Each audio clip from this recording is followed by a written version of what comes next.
방송에서 제공하는 투자 정보는 투자 판단에 대한 조언입니다. 방송에서 제공하는 주식의 가치, 가격 상승 및 가격 하락에 대해서는 방송사에서 보장하지 않습니다. 시청자 여러분 안녕하십니까. 오늘장 내일장 1부 출발하도록 하겠습니다. 서정덕입니다. 시장이 어제와는 양시장의 흐름이 조금 다르게 나타나고 있습니다. 어떤 큰 의미가 있는 것은 아닙니다. 지난주 금요일 그리고 어제까지는 코스피가 좀 내리고 코스닥이 오르는 모습이었습니다. 그리고 오늘은 코스닥이 내리고 코스피가 올라가는 일종의 키 맞추기 장세가 일어나고 있는데 일단 변동폭도 여전히 크지 않고요. 거래량도 크지 않습니다. 한마디로 눈치 보기 장세에 들어와 있다라고 오늘도 표현을 할 수가 있을 것 같은데요. 전일 미국 증시 역시 차관급 미중 정상회담이 시작이 됐습니다. 차관급 회담이 시작이 됐는데 정상 간의 회담에 대한 장소와 일정이 명확하게 나오지 않고 있기 때문에 여러 가지 불확실성들이 여전히 상존하고 있는 상황이고요. 긍정적인 이야기, 부정적인 이야기가 팽팽하게 나오면서 전일 미국 증시 같은 경우에는 혼조세로 마감을 한 바가 있습니다. 우리 시장 역시 눈치 보기 장세, 관망세를 이어가고 있고요. 북미 간의 정상회담도 지금 얘기가 계속해서 나오고 있습니다. 한마디로 미중 간의 정상회담 얘기 나올 거고요. 북미 정상회담 지금 앞으로 이제 어떻게 펼쳐질 것인가, 이 안에서 어떤 재료들이 나올 것인가, 이 부분을 봐야 될 것인데 그 부분을 돌다리를 두드려 보기보다는 그 사이에서 하나하나 나오는 이야기들, 코멘트들에 시장은 집중하는 모습이 보여지고 있습니다. 일단은 진척 상황에 따라서 움직임이 상반되게 나타나는 종목들이 나타날 텐데요. 오늘 역시 외국인의 매도가 양시장에서 모두 나타나고 있습니다. 거래소 3거래일 연속으로 외국인 매도가 나오고 있는 모습이고 좀 더 구체적으로 업종별로 보자면 거래소는 전기전자 업종이 오늘은 또 선방을 합니다. 시장을 끌고 나가는 건 한마디로 전기전자 업종이다라고 봐도 무방할 정도로 삼성전자, SK하이닉스, 삼성전기, LG전자 모두 상승이 꽤 큰 폭으로 나오고 있고 운송장비, 중공업 그리고 지주사 관련 종목들이 오늘은 선방을 합니다. 코스닥은 전일 오르던 제약바이오 종목들이 대체적인 조정이 나오는 가운데 2차전지 관련주들은 최근 들어서 계속적인 상승이 나오고 있고요. 대북 경협주들은 오늘 선별적으로 또 움직입니다. 아난티를 필두로 해서 짐 로저스가 북한에 방문을 한다라는 얘기가 나오면서 농업 관련주들 그리고 대북 경협주들 가운데 일부 업종들이 움직이고 있습니다.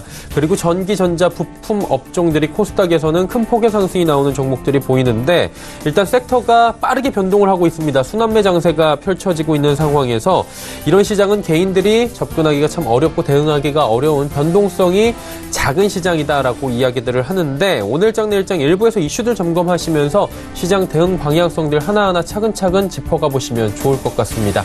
헤드라인 뉴스부터 전해드립니다.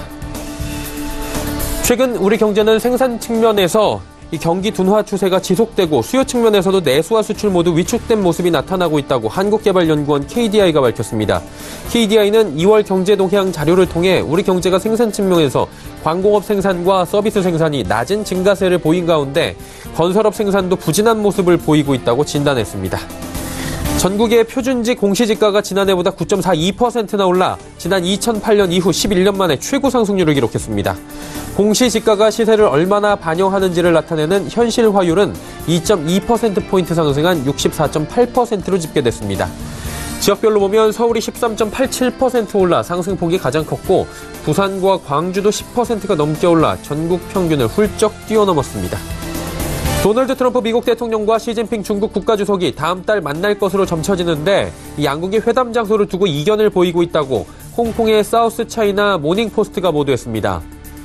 사우스 차이나 모닝포스트는 중국 측 소식통을 인용해 중국 관료들이 다음 달 26일부터 29일까지 열리는 보아오 포럼을 전후해 시 주석과 트럼프 대통령이 중국 남부 하이난에서 만날 것을 제안했다고 전했습니다. 현대중공업이 대우조선해양의 인수 후보자로 확정됐습니다. 대우조선해양의 최대 주주인 산업은행은 삼성중공업이 인수 불참 의사를 전달함에 따라 현대중공업을 후보자로 확정했다고 밝혔습니다. 산업은행은 조만간 본계약 체결을 위해 이사회 등의 절차를 진행할 예정이며 다음 달 초쯤 계약에 나설 예정입니다. 증시 흐름 이어갑니다.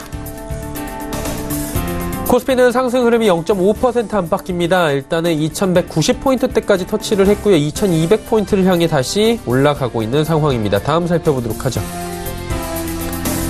보시면 장중에 2100포인트, 2190포인트 위에서 지금 지속적으로 뚫고 올라가는 모습들이 3번에 걸쳐서 확인이 되고요. 장중 저점 대비해서는 많이 올라왔습니다. 그렇다면 하루간의 흐름 봤고요. 수급 주체 만나보도록 하죠. 기관이 사는데 외국인이 지금 3거래일 연속으로 거래소 시장 매도합니다. 개인은 125억 원 매수에 그칩니다. 다음 살펴보도록 하죠. 전해드린 대로 삼성전자, SK하이닉스는 2% 중반대의 상승이 나타납니다. 현대차도 13만 원을 향해 달려가고 있는데 셀트리온이 오늘 지지부진한 흐름 보입니다. 다음 살펴보도록 할까요? LG화학, 삼성바이오로직스, 포스코, 한국전력은 소폭씩 빠지고요.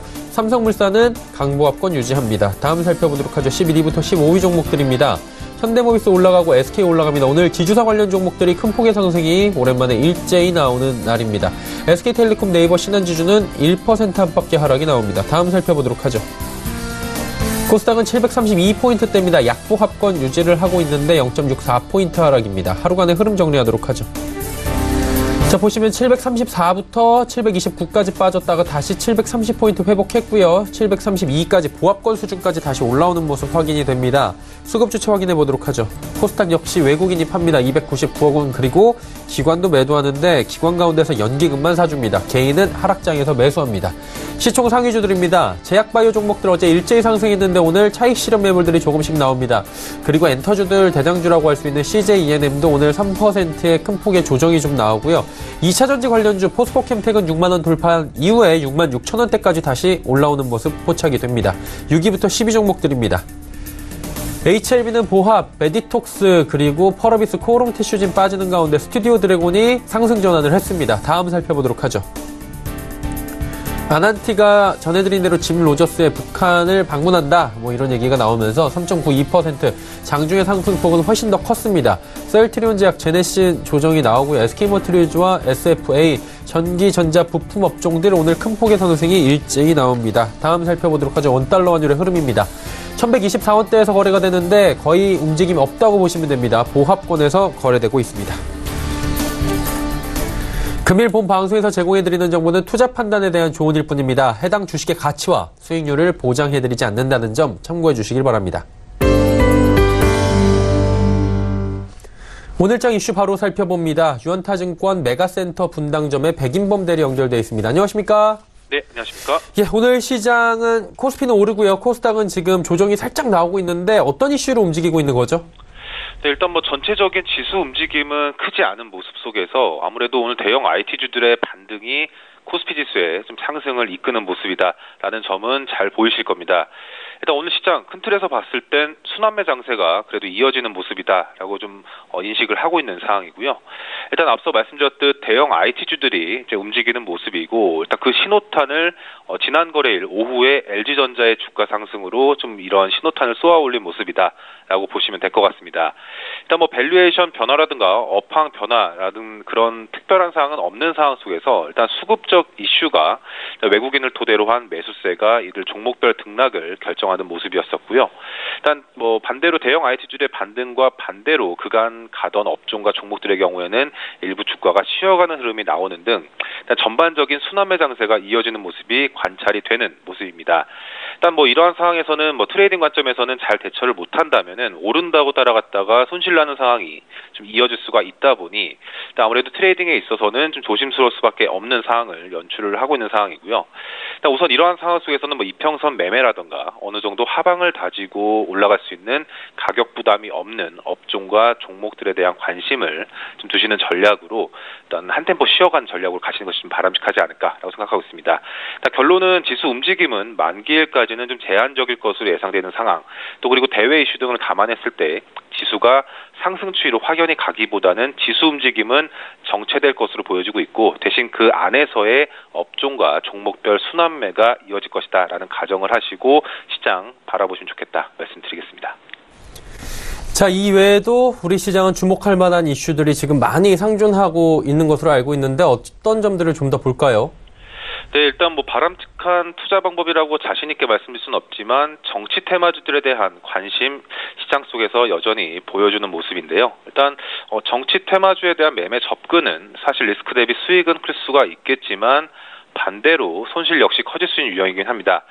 어쨌건 최근 시장 내에서 이슈와 더불어서 일단 정치적 일정 등 이런 정치 테마주에 대한 관심은 시장 상황에 맞춘 전략에서는 나름 합리적이다라고 판단을 해서 좀 간략하게나마 안내를 드리고 싶은데요. 일단 앞서 지수가 좀 제한적인 움직임일 것이다라는 가정, 또 그리고 한정된 자금 내에서는 정통적인 매매 스타일 외에도 이런 테마주들에 대한 매매 역시 시장에서 관심을 받고 있다라는 점에서는 관심을 좀 두셔야 된다라고 보고 있습니다. 우선 차기 대선이라던가 자유한국당 당대표 선출 관련해서 일단 인물이 부각이 되고 있는데요. 잘 아시다시피 황교안 전 총리입니다. 우선 대선 여하를 떠나서 선호도 조사라든가 당대표 선거를 앞두고 황교안 전 총리의 부각과 더불어서 일단 황교안 전 총리의 관련주들로 꼽히는 종목들이 시장 내에서 주목을 받고 있는 모습이다 보시면 될 것 같은데요. 여러 종목이 있겠지만 주가로는 아세아텍과 한창제지가 가장 두각을 드러내고 있는 모습이고 그 외의 이슈로 봤을 때는 또 다른 대선 후보로 꼽혀지고 있는 이낙연 총리 관련해서는 이제 남선 알미늄 등이 관련주로 부각이 되고 있는 점과 더불어서 정치 테마주에 대한 관심은 그래도 계속적으로 보셔야 되지 않을까라고 생각하고 있습니다. 자, 종합적으로 정리해 보도록 하겠습니다. 시장 전략 어떻게 가져가는 게 좋을까요? 네, 일단 전체적으로 정리를 해보자면은 네. 오늘 상대적으로 좀 쉬어가는 업종에 대한 관심은 여전히 좀 필요하다라고 보여지고 있고요. 일단 5G 관련주에 대한 관심 계속 두시면 좋겠습니다. 일단 오늘 오전장까지만 하더라도 조금 쉬어가는 모습이었지만 오후장 들어서 다시 힘을 내고 있는 모습과 더불어서 일단 5G 관련주 계속적으로 강세 흐름 보여줄 수 있는 여지 남겨줄 수 있다라고 보여지고 있고요. 일단 여러 번 그간 방송에서 말씀드리긴 했지만 3월 5G 관련 상용화 모멘텀 등과 더불어서 일단 이들 통신사들의 투자에 대한 수혜를 이들 통신 장비주들이 직접적으로 받을 수 있는, 그리고 꾸준히 향후 약 2, 3년 동안은 이런 장비 수주 등으로 실적 역시 우상향할 수 있는 재료가 잔존해 있는 점과 더불어서 일단 5G 관련주들에 대한 매수 관점 유효하다라는 관점에 주목해 보시면 좋겠고요. 일단 주가적으로는 오이솔루션이 최근 주가로는 치고 올라가는 모습이긴 하지만 여타 관점 등을 대비했을 때 다른 장비주들 같은 경우에도 모멘텀 여전하다라고 보여지고 있습니다. 관련주 내에서는 머큐리 5G 관련주보다는 유선 쪽에 치중되어 있긴 하지만 머큐리를 중심으로 일단 이노와이어리스, RFHRC 등도 이러한 추가 상승 모멘텀이 가능한 종목으로 관심권 두시면 좋겠다 의견 드리겠습니다. 네, 5G 관련주들까지 함께 살펴보자라고 짚어주셨습니다. 오늘 말씀은 여기까지 듣겠습니다. 고맙습니다. 네, 감사합니다. 유한타증권 메가센터 분당점의 백인범 대리와 함께했고요. 이슈 칼럼 바로 이어집니다.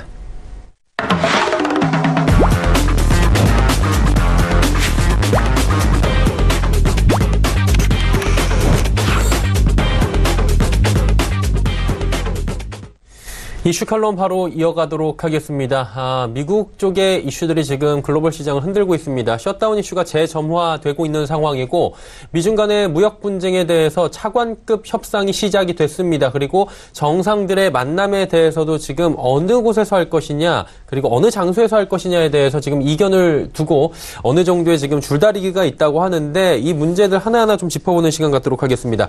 미중산업경제연구소 조용찬 소장과 함께합니다. 소장님 안녕하십니까? 예, 안녕하십니까? 예, 무역 협의를 이끌어낼 수 있는지 없는지를 조금은 가늠할 수 있는 분수령이 이번 주다라는 이야기들이 지금 속속 올라오고 있습니다. 차관급 협상이 다시금 시작이 된 건데 어떻게 타겟책이 좀 나왔습니까?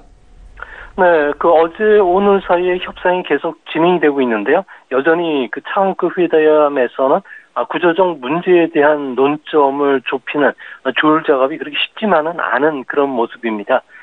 미국 같은 경우에는 140개 항목의 요구사항에 대해서 어느 정도 수준까지는 구체적으로 담아내자. 그리고 중국은 합의사항을 제때 이행했는지를 정기적으로 확인하는 틀을 맞추는 작업을 지금 해야 된다고 요구를 하고 있는데요. 지적재산권 보호와 관련해서는 조금 진전이 있었다고 합니다.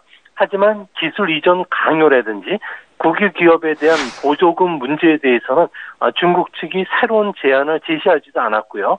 대책을 마련하지도 않았기 때문에 협의에 지금 상당히 진통을 겪고 있다는 내용들이 나오고 있습니다. 미국은 중국이 구조적 문제에 소극적인 양상을 보이자 남중국해 군사적 행동뿐만 아니라 제3국이 화이 장비를 구입했을 경우에는 미중 무역 전쟁에서 중국 편에 서는 것이라고 간주하겠다고 이야기할 정도로 중국을 지금 전방위로 압박을 하고 있기 때문에 중국 입장에서는 계속 버티지만은 않을 것으로 보여집니다. 일단 장관급 회담도 바로 열리잖아요. 목요일 금요일이라고 하는데 이게 협상이 차관급에서 잘 돼서 장관급으로 릴레이로 잘 되면 좀 긍정적인 효과도 나타나지 않을까라고 기대하시는 분들도 많이 계시던데 어떻습니까, 이 부분은? 네, 이번 장관급 회담에서는 국유기업에 대한 우대 정책을 비롯해서 구조적 문제에 대해서 구체적인 방안을 담을 틀을 만드는 작업이 가장 핵심입니다. 중국이 반발하는데도 지적재산권 보호를 위한 법리적인 장치 외에 위반 시 처벌 사항까지도 두려는 것은 그동안에 중국이 WTO 가입을 했다든지 여러 가지 미국과의 약속을 통해서 약속을 지키지 않았다는 겁니다. 보조금 정책은 그대로 이어지면서 철강은 물론이고 첨단 기술 제품까지도 계속 세계 시장을 지배하려는 이런 움직임을 멈추지 않고 있다는 거고요. 또한 중국이 그 사이버 테러를 멈추겠다고 했지만 중국군을 이용해서 미국의 군사시설이라든지 민간 기업의 정보를 훔치거나 또 조직적으로 미국 산업을 공격하는 데 따른 미국의 불신감이 컸기 때문에 그렇습니다. 중국은 그 미국이 주장하는 첨단 과학기술 권리는 빼앗는 것뿐만 아니라 중국의 꿈을 달성하기 위한 중국 제조 2025를 타격을 주고자 하는 요구 사항에 대해서는 수용 불가 원칙을 굽히지 않았기 때문에 이번에도 공동 선언문이라든지 합의문 초안 작성은 좀 어려울 것으로 보여집니다. 근데 이제 이달 말에 예정됐던 미중 간의 정상회담이 지금 정확한 일자와 그리고 장소가 나오지 않고 있다라는 보도들이 계속 나오고 있고요. 장관급 회담에서 어느 정도의 결과물이 나오지 않게 되면 3월 2일 되는 거고요. 그러면 그 관세 부과가 또 되게 되면은 무역 분쟁 다시 시작이 된다 이렇게 보면 되는 건가요? 네, 그렇습니다. 중국 같은 경우에는 미국이 수입하고 있는 6,031개 품목에 대해서 관세율을 10에서 25% 인상을 시키게 되는데요.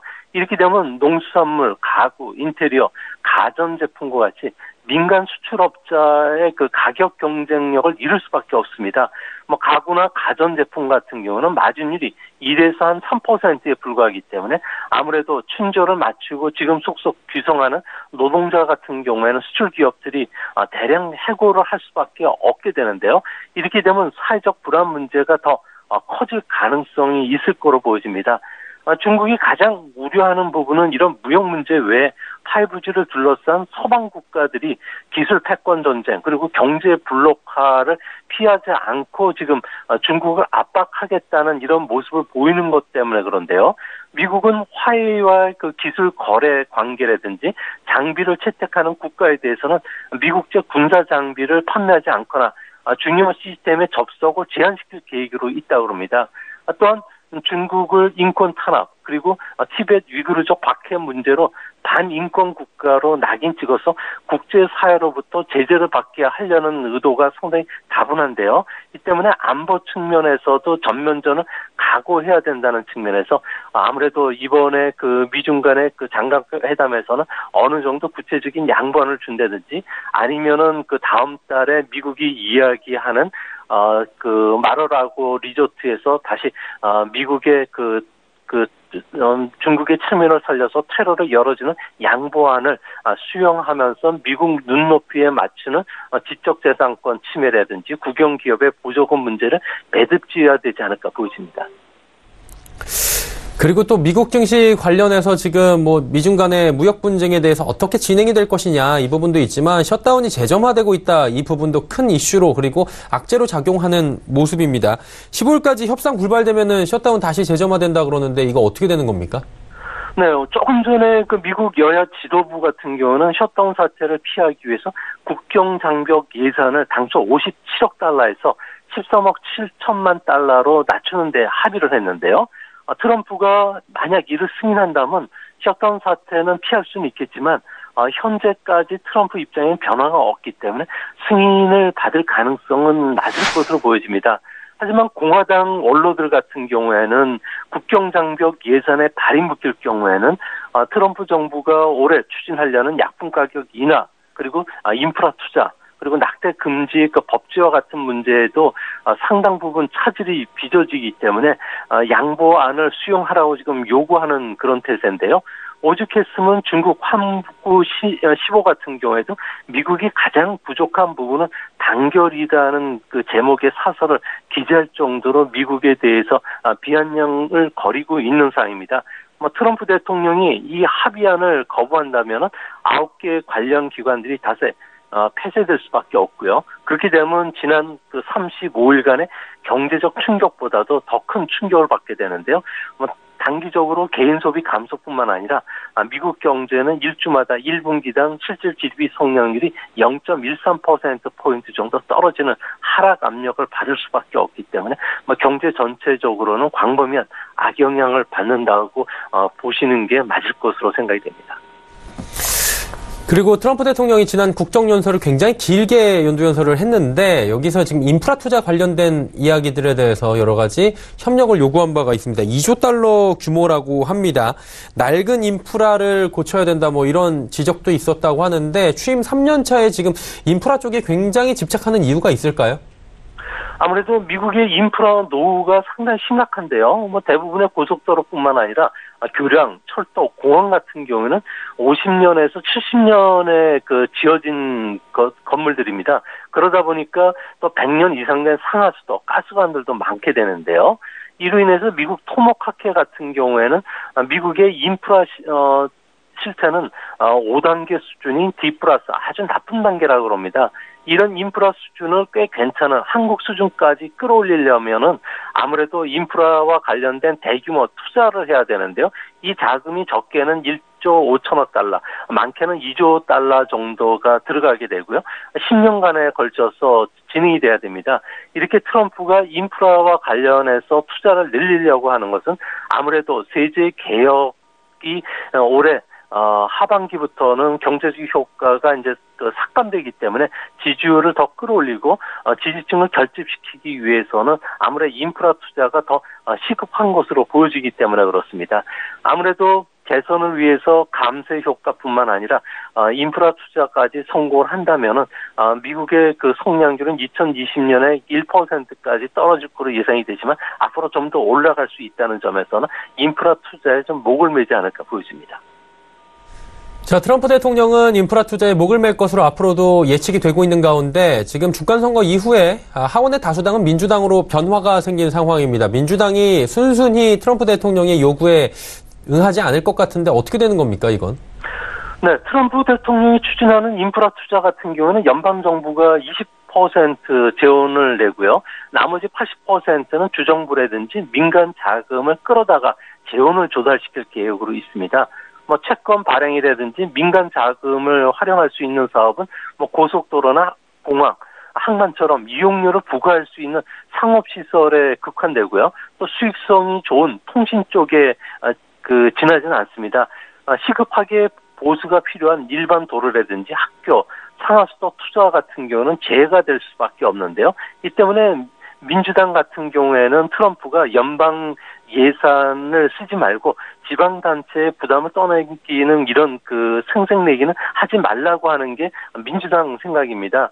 민주당 같은 경우에는 트럼프가 연방 정부 지출액으로 생각했던 것보다도 5배나 많은 1조 달러 인프라 투자를 제한해 놓은 상태인데요. 문제는 전통적인 공화당 의원들 같은 경우에는 작은 정부를 지향하고 있기 때문에 재정권 확장에는 반대하는 의견들이 상당히 많습니다. 아무래도 재정 건전성을 훼손한다든지 재원 조달 가능성의 의심성이 의구심이 제기가 되고 있기 때문에 아무래도 트럼프의 인프라 투자 원안은 그대로 통과되기는 좀 어렵지 않나 이렇게 보여집니다. 지금 근데 재밌는 것은 어떤 분석 자료를 보니까 국정장벽 예산이 57억 달러에 불과한데 이 어마어마한 인프라 투자 재원을 트럼프 대통령은 도대체 어디서 마련을 할까 이 부분인 것 같은데 대안은 있다고 합니까? 네, 트럼프 같은 경우에는 인프라 투자 재원은 1993년 이후에 다시 유류세를 인상하는 쪽에서 재원을 조달할 계획으로 있다고 합니다. 민주당 같은 경우에도 10년에 걸쳐서 인프라 건설을 위해서는 아무래도 유류세 인상이 필요하고 있기 때문에 그런데요. 그래서 유류세 인상이 가장 현실적인 대안이 될 가능성이 높습니다. 미국의 유류세는 18.4%에 고정이 되고 있기 때문에 우리나라나 다른 그 선진국에 비해서도 상당히 싼 편인데요. 낮은 물가 그리고 차량의 그 연비 개선 그리고 셰일 오일 생산으로 인해서 유가가 지금 하락해 있는 지금이 아무래도 유류세 인상의 적격 시기가 아닌가 이렇게들 보고 있다고 합니다.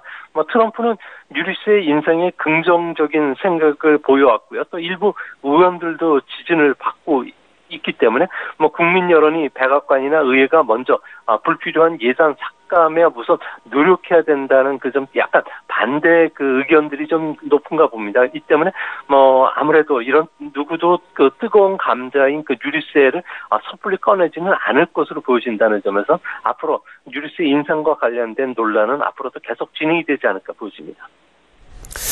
결국에 이제 트럼프 대통령의 세금 감면에 이어서 인프라 투자가 확대가 된다면 증시에도 훈풍이 불 것으로 예측이 된다. 자금이 잘 돌아서 이런 얘기들이 있는데 맞습니까? 네, 그렇습니다. 인프라 투자 같은 경우에는 많은 기업에 비즈니스 기회를 제공해주고요. 일자리 창출뿐만 아니라 경제 성장의 기폭제가 될 것은 틀림없습니다. 노동자의 소득이 증가하면은 소비도 늘어나게 되고요. 또 생산성 향상도 일어나고 토지 가격이 상승하면 세수도 늘어나기 때문에 경제적 효과가 즉각 나타난다는 겁니다. 이 때문에 캘리포니아라든지 텍사스와 같이 미국의 그 경제 규모 1, 2주들 같은 경우는 고속철도, 경전철, 지하철 정비 계획들을 잇따라 발표를 하고 있는데요. 도로망 정비 외에 학교나 인터넷 서비스, 공항, 도로, 항만과 같은 개보수, 그리고 또 에너지 효율이 높은 설비 투자를 확대시킬 가능성이 높다는 점에서 앞으로 우리나라에서도 대미 수출용 철강이나 복룡강, 페인트와 관련된 건축자재들한테는 크게 호응을 받을 수가 있을 거로 보여지고요. 교통망 정비와 함께 따라가는 5G 통신망 구축 사업도 활성화된다면은 아무래도 관광산업뿐만 아니라 원격 진료, 전자상거래, 무인 택배와 같은 물류뿐만 아니라 자율주행 자동차 같은 비즈니스에도 큰 활력을 가져다 주지 않을까 보여집니다. 근데 이제 인프라 투자가 딱 시작이 된다 그러면 재정 부담이 커집니다. 그렇게 되면 자연스럽게 국채 발행을 할 수밖에 없고 장기 국채의 금리는 떨어질 텐데 이게 결국에는 또 미국 증시에 발목 잡는 게 아닌가 이런 의견들 자연스럽게 나올 수 있는데 이 부분은 어떻게 보십니까? 네, 미국 예산국 같은 경우에는 세제 개혁에 따른 그 감세로 인해서 10년간 재정 적자는 1조 8천억 달러 정도가 되고요. 또한 인프라 투자가 진행이 된다면 최소 연방 정부 같은 경우에도 1조 달러 이상의 그 자금을 조달해서 집행해야 되기 때문에 아무래도 국채 발행이 더 늘어날 수가 있는데요. 국채 발행이 늘어난다는 것은 아무래도 기업들 입장에서는 금리가 올라가고 있기 때문에 설비 투자를 좀 줄이는 그런 악재가 될 가능성이 있고요. 또한 개인들 같은 경우에는 부동산 구입과 같은 경제 활동에 좀 지장을 받게 되고요. 또 해외에 있는 자금들이 미국 쪽으로 유입이 되다 보니까 달러 강세도 진행이 되는 나쁜 금리 상승, 달러 강세가 진행이 되기 때문에 금융시장의 안정성을 해칠 것으로 우려하고 있는데요. 다행히 FRB 같은 경우는 보유자산 매각을 중단할 가능성을 내비쳤기 때문에 채권 시장은 당장 수급 악화 요인으로는 작용되지는 않겠지만 장기적으로는 미국의 채권 금리 상승은 불가피하게 찾아오지 않을까 보여집니다. 네, 미국 쪽 이야기 오늘 자세히 들어봤습니다. 오늘 말씀은 여기까지 듣겠습니다. 고맙습니다. 예, 감사합니다. 미중산업경제연구소 조용찬 소장과 함께했습니다.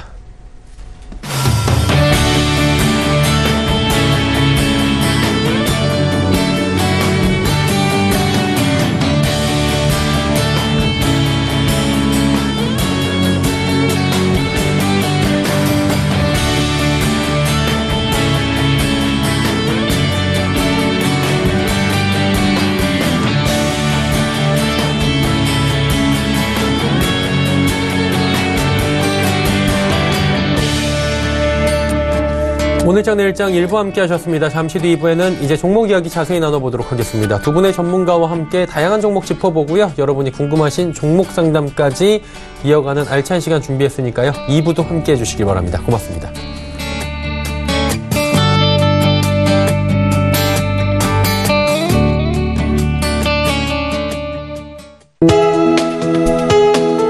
본 방송에서 제공하는 투자 정보는 투자 판단에 대한 조언입니다. 방송에서 제공하는 주식의 가치, 가격 상승 및 가격 하락에 대해서는 방송사에서 보장하지 않습니다.